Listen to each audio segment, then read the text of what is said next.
All right, good afternoon, everyone. I'm Lieutenant Katie Diener, the Public Affairs Officer for the Navy's FY23 President's Budget Request. The Honorable Ms. Meredith Berger, performing the duties of Undersecretary of the Navy, and Rear Admiral Gumbleton will brief the Department of the Navy submission for fiscal year 2023. Following the overview, they will take questions for approximately 10 minutes. Please limit your questions to one with a follow-up. Ms. Berger, Rear Admiral Gumbleton, over to you. Thank you.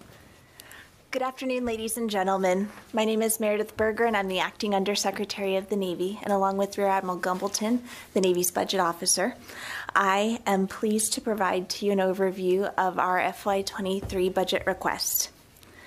This request delivers the resources necessary to operate and build a lethal, integrated, forward maneuverable naval force capable of preserving freedom of navigation, deterring aggression, and defending our nation and our way of life. The Department's budget request supports the nation's priorities, driven by the hierarchy of strategy documents you see listed here. Forefront in this group is the National Defense Strategy. The Department of Navy's budget request enables the Department of Defense's investment in the three pillars of the National Defense Strategy: integrated deterrence, campaigning forward, and building upon our enduring advantages to fulfill the strategic priorities identified in the NDS. Secretary Del Toro's strategic guidance to the Navy and Marine Corps is fully aligned with the National Defense Strategy and identifies the Department of the Navy's three enduring priorities: strengthen maritime dominance, empower our people, and strengthen strategic partnerships and alliances. Likewise, the Chief of Naval Operations NAV Plan and the Commandant of the Marine Corps' Force Design provide the direction to the services to guide our Navy and Marine Corps team. In line with the NDS and supporting Secretary Del Toro's enduring priorities, this budget request is strategy-based, analytically driven, and reform-minded to maximize the value of every dollar entrusted to us. The Department of Navy will train, build, and equip the world's most powerful naval force in order to defend the nation, our allies, our values, and our interests. We'll build toward integrated all-domain power with the Navy, Marine Corps, and at times the Coast Guard to contribute to the joint force. We're committed to building a modernized naval force, operating forward with sufficient capability, size, and mix to deter and defend, prioritizing readiness to provide integrated, lethal, and survivable forces. Implementing Force Design 2030, the Commandant's initiatives include modernization efforts to optimize the Marine Corps for the demands of naval expeditionary warfare, and enabling our Marines to be the nation's stand-in force, able to both deter and act inside an adversary's operating area. We prioritize innovation in distributed maritime operations, investing in long-range fires and hypersonic weapons, as well as increases to unmanned platforms. And we will resource installation and facility resilience, climate readiness, and a once-in-a-generation recapitalization of our 4 public shipyards. Our people are the foundational strength of this department. We will build and sustain a strong, diverse, and healthy force, ready at all times, and focused on warfighting and leadership at every level. The Navy and Marine Corps invest in talent management, and we are producing more capable, more accountable sailors and Marines, while increasing our ability to attract and retain the most talented individuals across the force. Our request provides a pay increase to all warfighters and civilians, supports our families, and furthers our efforts to eradicate harmful behaviors. We increase funding to expand education and training, building on the intellectual capability of our warfighters, as well as support for their families with increases in child and youth programs. The Department of Navy recognizes that we are stronger through our partnerships. Our partnerships across the government and among our global network provide an unmatched and irreplaceable advantage. We will work to sustain and expand that advantage by seeking to achieve seamless integration, communication, and collaboration with each of our allies and partners. We support investments in the European and Pacific deterrence initiatives while supporting our industrial base partners here at home. Focused on mission readiness, we invest in solutions that increase the department's resilience to climate change and reduce our adverse impacts on the environment. And we prioritize active campaigning through our operations, exercises, engagement, and interoperability with our allies and partners across the world. These enduring priorities, centered on the nation's strategic objectives and driven by the Navy and Marine Corps team, are physically balanced and deliver integrated, all-domain naval power capable of maintaining our maritime advantage, strengthening our ties with allies, and protecting the American people. As we look to our security and operational environment, we face increasing global threats from coercive and malign actors. We are looking broadly at the war in Ukraine and how it may embolden others around the world. China and Russia, two autocratic powers, increasingly aggressive actions threaten peace, stability, and rules-based order. China has expanded and modernized nearly every aspect of the People's Liberation Army to include an exponential expansion of their maritime capabilities and capacity with a focus on eroding U.S. military advantage. China has militarized islands in the South China Sea and has drastically increased their incursions in the maritime environment to normalize their provocative behavior. And events in Ukraine and the rapid expansion of China's nuclear force highlight the need for our strategic deterrence capabilities and forces. Over 90% of trade and more than 90% of international communication cables span or cross the ocean floor. The value of forward naval forces cannot be overstated. We provide a combat-credible presence, ensuring critical waterways remain open. Our forward deployed and strategic forces signal formidable strength to our allies and deter our adversaries. American security rests on our ability to control the seas and project power across all domains. Your Navy and Marine Corps team must be resourced to operate, build, train, and equip the most modern, technologically advanced, and combat-ready force. As of today, 28 March, the Navy and Marine Corps provide forward-postured, maritime-based forces, including over 53,000 sailors and 29,000 Marines, currently deployed or underway on 128 ships, to include 5 carrier strike groups and 2 expeditionary strike groups. Along with our allies and partners, we are operating from the seabed to space to provide immediate response options to our leadership, to deter and defend against our adversaries. Overall, your Navy and Marine Corps are engaged in joint, integrated operations around the world, and demand for our presence continues to increase. This requires careful management of deployment schedules, given the general trend of declining ship count over the next future year's defense plan, while requirements for our naval forces remains high.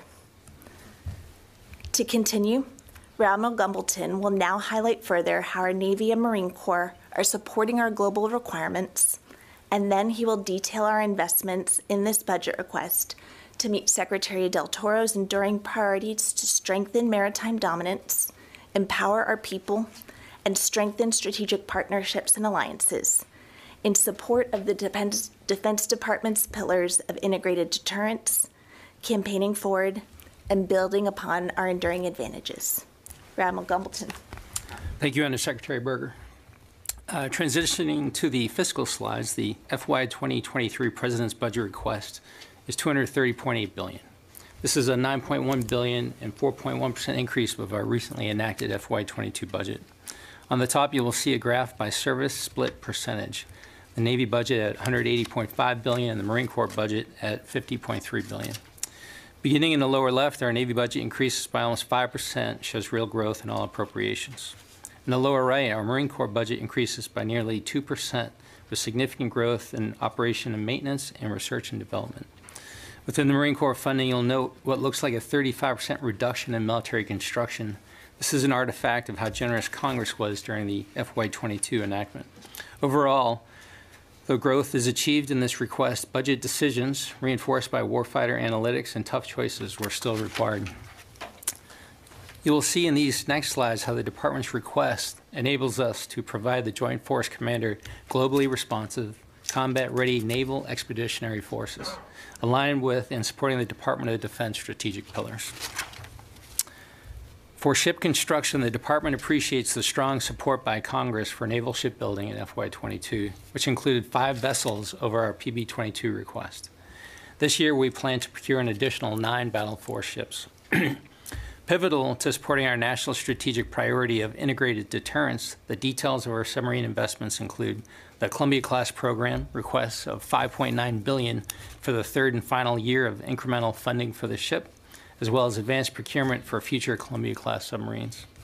The Virginia-class submarine budget requests $6.6 billion, or 25% of the appropriation for 2 Block 5 fast attack boats, as well as the advanced procurement for the 24 and 25 boats. Within our surface ship portfolio, the Ford-class carrier program requests $2.5 billion, incremental funding for CVN 80 and 81. The Department's request funds 2 destroyers at $5 billion and will seek a multi-year contract for 9+1 ships across the fit-up. And the frigate request includes $1.2 billion for the 4th ship of the class. Reviewing our amphibious platforms, this request includes 1 LHA ship with the first increment of $1.1 billion as well as 1 LPD for $1.7 billion, which will end production of this ship class. Turning to our logistics platforms, 1 replenishment oiler is requested for $795 million and 1 towing, salvage, and rescue ship for $96 million. We also request 2 additional ship-to-shore connectors, and we request $618 million of advanced procurement for the Harry S. Truman's complex refueling overhaul. Our request includes 2 used sea lift ships for $141 million, an affordable way to recapitalize our strategic lift requirement. And as you can see on the pie chart, 56% of your SEN request is to support our nuclear-powered vessels. Columbia at 21% will rise to over 30% of our SEN account in FY26 as we begin serial production. Finally, the Department will request to decommission 24 vessels. Here, our Shipyard Infrastructure Optimization Plan, or SIOP, will provide modernized maintenance facilities needed to sustain the future fleet. We appreciate Congress's strong support for SIOP, adding $839 million in our FY22 enactment. The Department's FY23 investment of $1.7 billion is required for our 4 naval shipyards to be ready to sustain our Virginia and Ford-class vessels.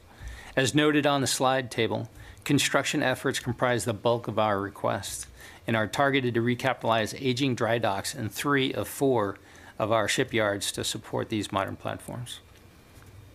Our OPN request replaces outdated equipment by purchasing a new reactor servicing complex, a 175-ton heavy lift portal crane, and several smaller pieces of equipment at other shipyards. Shifting to force design, we ensure that Marine forces operating forward provide the foundational integrated deterrence and day-to-day campaigning necessary to build advantage with our allies and partners.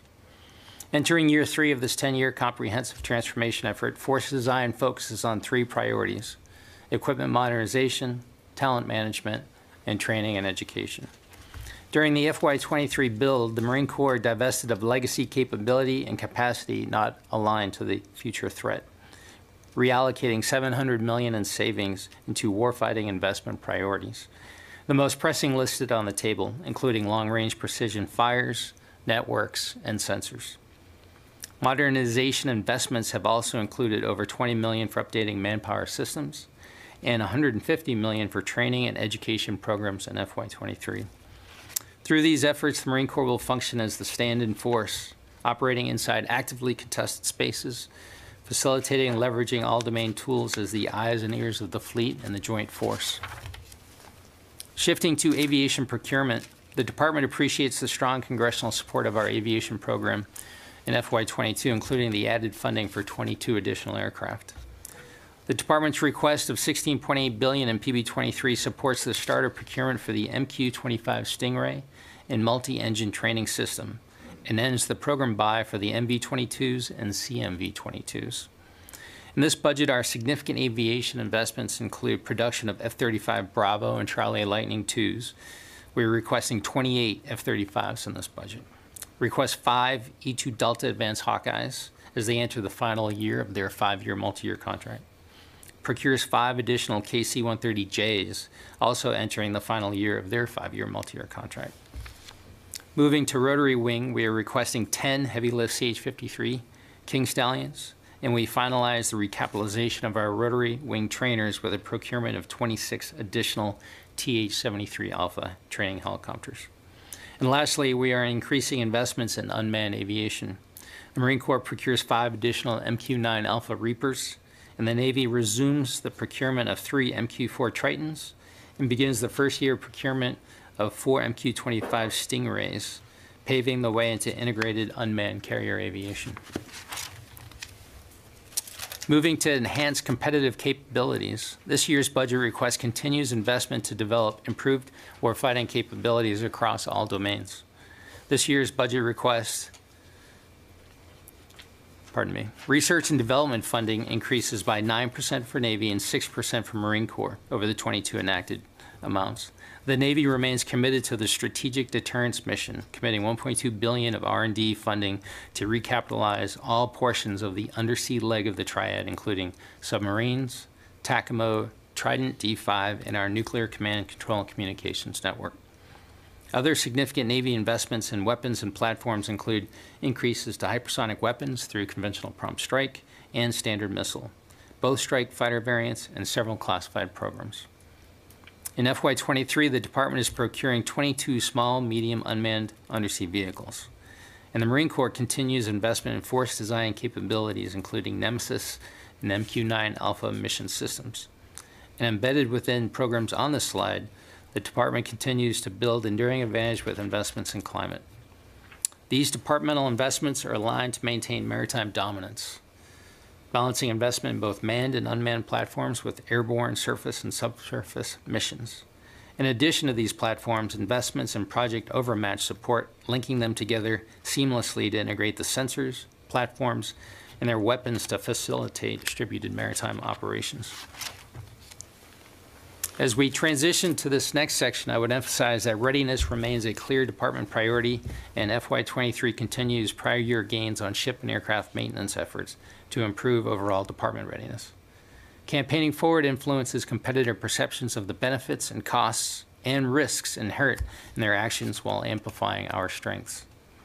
On the top of the slide, our ship maintenance account decreases by 3% below 22. However, this decrease is due to a one-time spike for private sector contracted submarine maintenance in our PB22 request. In this account, we improved shipyard performance by maintaining 37,000 dedicated civilians while implementing process improvements and reforms. The Navy continues to see positive performance in the OPM pilot to competitively contract private sector maintenance across both fleets.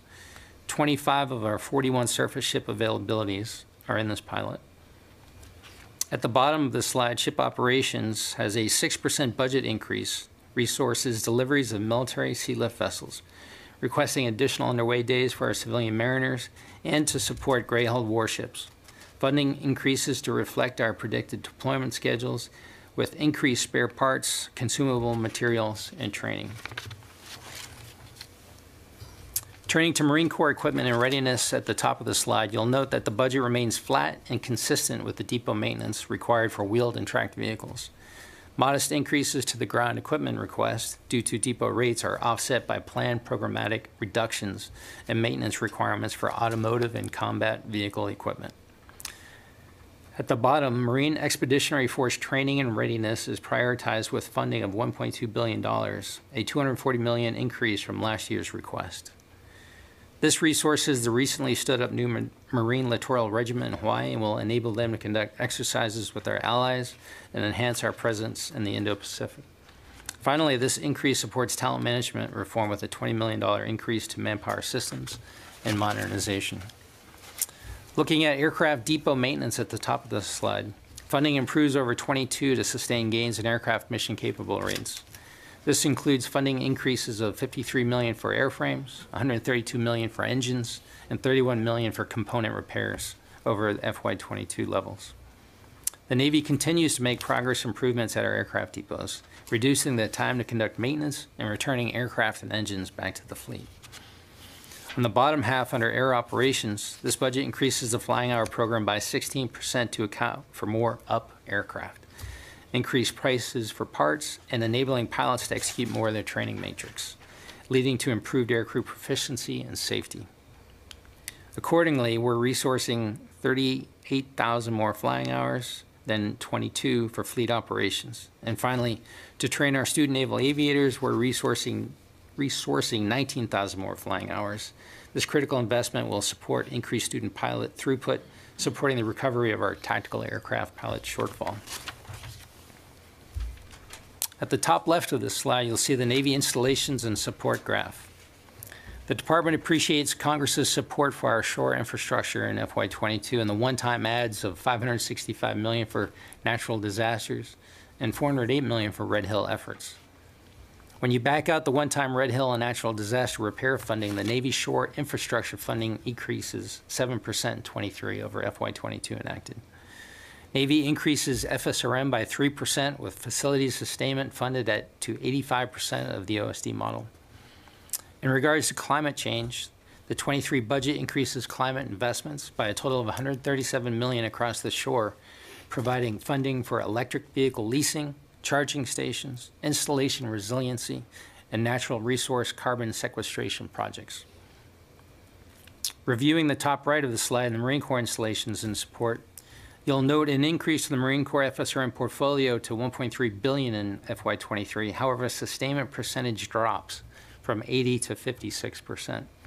The Marine Corps is undertaking an OSD-approved pilot initiative for holistic FSRM modeling, which emphasizes restoration and modernization and demolition instead of sustainment funding. This tiered-based approach will reduce footprint while prioritizing investments in the highest valued facilities. We look forward to learning from this pilot to influence future budget requests.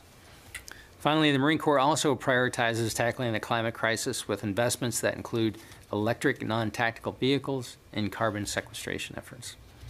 Moving to military construction, in the bottom half of the slide, we appreciate the strong congressional support in FY22 by adding 23 projects and $2 billion, including additional funds supporting SIOP. The Department's PB23 request of $3.8 billion funds 28 projects, grouped as you can see on the slide, including 15 projects for the Navy and 13 projects for the Marine Corps.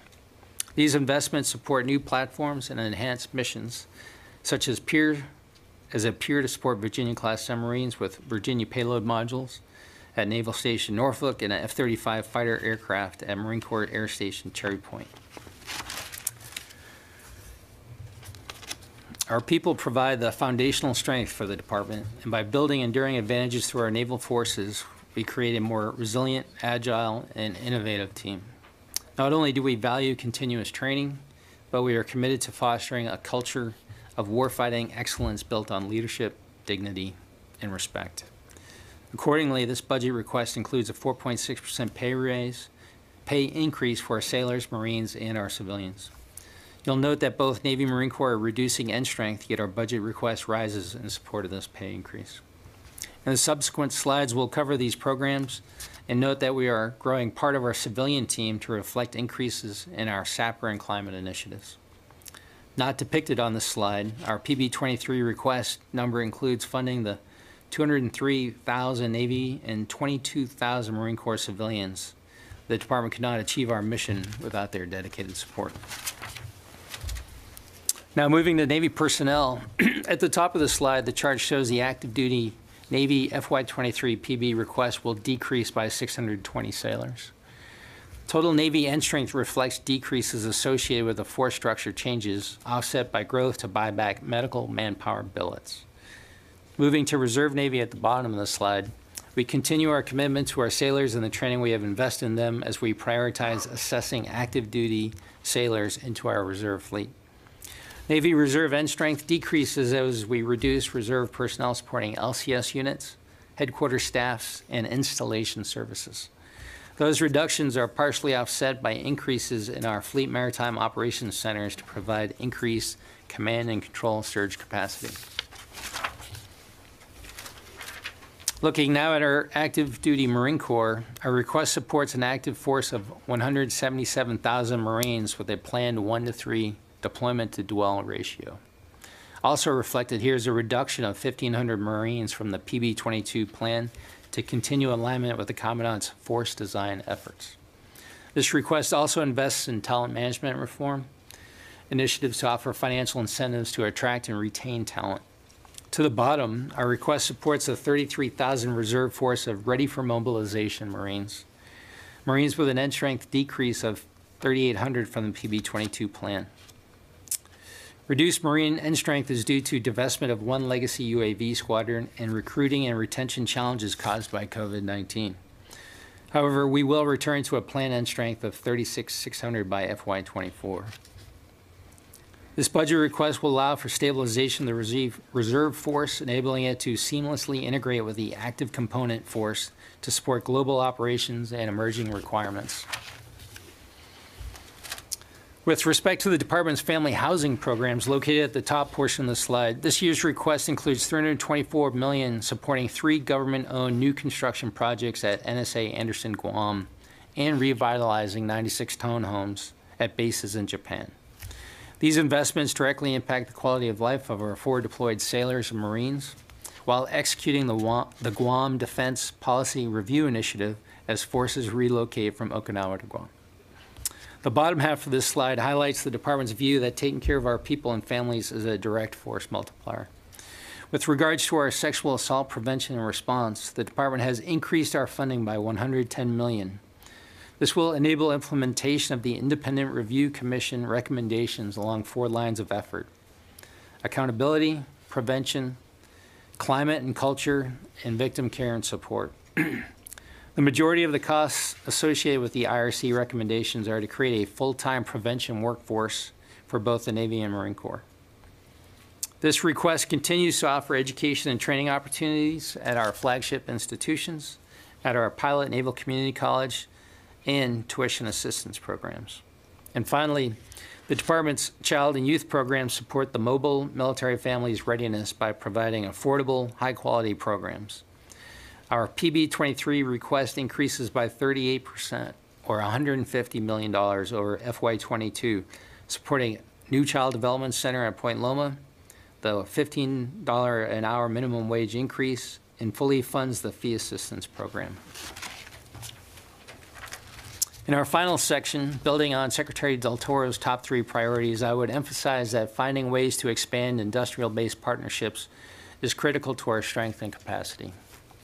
Likewise, campaigning forward, operating alongside our allies and partners, changes the cost and risk calculations of our adversaries as an advantage that China and Russia can never match.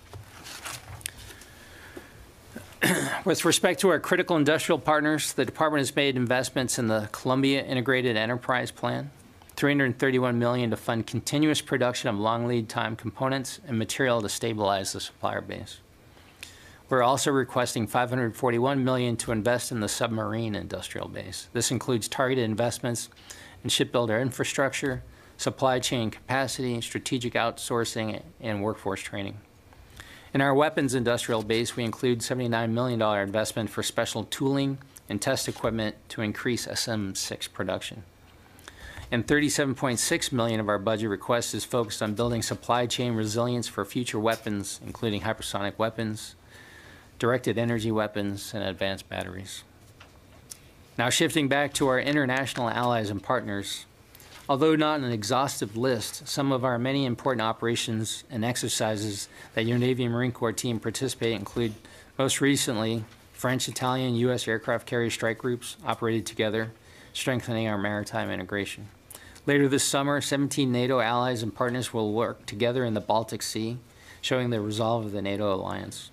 UNITAS, the longest-running multinational maritime exercise in the world, will commence later this fall with our South American partners and allies. Our Carrot series of exercises reinforces U.S. presence and commitment to Southeast Asia, improving Navy and Marine Corps interoperability and capabilities with our partners. These critical partnerships generate key capabilities, increase our capacity, provide access to strategic positions, and defend the rules-based international order.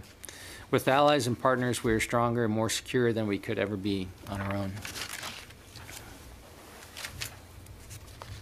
Thank you, Admiral Gumbleton, for that detailed overview of the Department of Navy's investments and priorities in our FY23 budget request.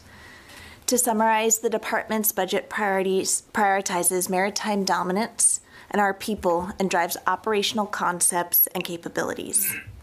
It improves our readiness through sustained investment and performance improvement and accelerates investments in more lethal network capabilities and concepts integrated with the Joint Force.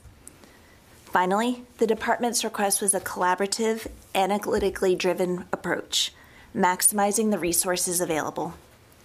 It represents the best mix of readiness for today, modernization for tomorrow, and investment in the future, while taking care of our sailors, Marines, civilians, and their families, and strengthening our allies and partnerships. Rear Admiral Gumbleton and I thank you for joining us here today, and we look forward to your questions. We're going to start on the phone with John Ismay, New York Times. Yes, hi. The single LHA line item, I want to know if that was a intended replacement for the Bonhoeffer Shard. And then I was wondering if you can get into some detail on the ship decommissionings. I saw that in the DoD guidance, but not in the Navy paperwork. It mentioned a cruiser or cruisers, LSDs, and LCSs. I'll take that one. So the LHA was always part of the plan, so it was independent of the BHR. It was just a program ship that we were to build. Pivoting, so with respect to the 24 ships to decommission, that does include 9 LCS. It includes 5 cruisers. It includes 2 submarines, 2 oilers, 2 ESDs, and 4 LSDs. 16 of which will require are not at service life and will request a waiver through Congress. All right, we'll go in the room. Sam Bronius and I. Hi, I had a couple of clarifications on numbers here. So in the 21 ship procurement plan, it said at this point in the FFG 62 program, y'all were going to be doing 2 ships a year. Your budget has 1. Is, you know, what should I read into that? And then the number of F-35Cs are down from, I think, an anticipated 20 to, what is it, 17? I didn't have that thing in front of me. And can you kind of put some color as to why that number is down? You bet. So it was JSF first in the first part of the question again, sir? It was FFGX 62. It was supposed to be 2 this year. Tracking. So FFG, 2 years previously, there was some consideration about opening up a second yard and trying to get to you know, a more profound building profile of FFG. Throttled back 1 yard, looking at what we would call a sawtooth. So what you see in the budget request is what 1 yard can build over the fit up, and so that answers the first part.